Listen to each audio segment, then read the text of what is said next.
The rain also lifted a corner of the blanket. The young monk's eyes immediately lit up. He carefully crawled over, lifted the blanket, and plunged into the abyss, completely ignoring the feelings of his master nearby. The morning dew nourished the mountains and wilderness, and it also nourished this man and woman. But the young monk, experiencing the pleasures of his young body for the first time, gradually became more and more indulgent, and the enjoyment of desire seemed to be everywhere occasionally. They would even play and fool around in front of the old monk. However, their constant romantic behavior in the sacred grounds of the Buddhist temple eventually angered the old monk. That night, the two looked deeply into each other's eyes again. In the end, the young monk chose to follow his desires. He took the girl in a boat to the middle of the lake, where the two passionately embraced each other on the boat. Seeing his disciple so attached to worldly desires, the old monk could no longer tolerate. He threw a large rooster onto the boat and used a rope to pull the small boat back to the shore. He then used a stone to make a large hole in the boat and let it drift toward the middle of the lake. The water quickly filled the boat. The cold sensation instantly awakened the two from their beautiful dream. The old monk wanted to use this method to warn his disciple that worldly desires would only lead to death. Although the disciple had failed to control his desires, ultimately, the woman had been the one who first tempted his disciple to completely put an end to his disciple's thoughts.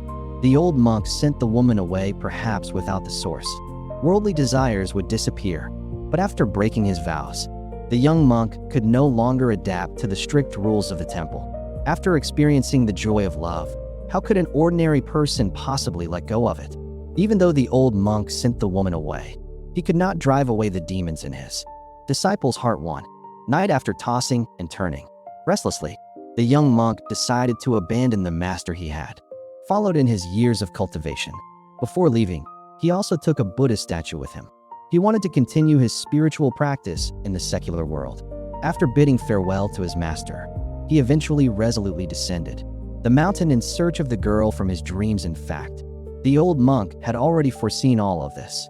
He did not stop him, because he knew that his disciple had not completely let go of worldly desires, and that something like this was inevitable. Unfortunately, what happened afterward was far beyond the old monk's expectations. Soon, 10 years passed, and it was another late autumn. One day while eating, the old monk happened to see a report in the newspaper about a criminal who had murdered his wife and fled to escape punishment. That man was none other than his former disciple. The old monk had a feeling that his disciple would return to the place where everything had begun, so he took out the monk's robe his disciple had worn years ago and carefully repaired it to fit him.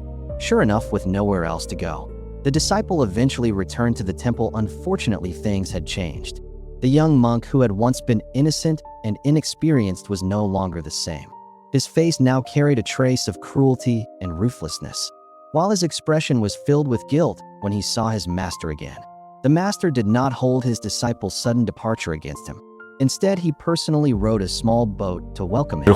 Perhaps the only person in this world who had ever truly treated him sincerely was his master. The master already knew that his disciple had taken a human life, so he took him to the middle of the lake and asked him what had happened.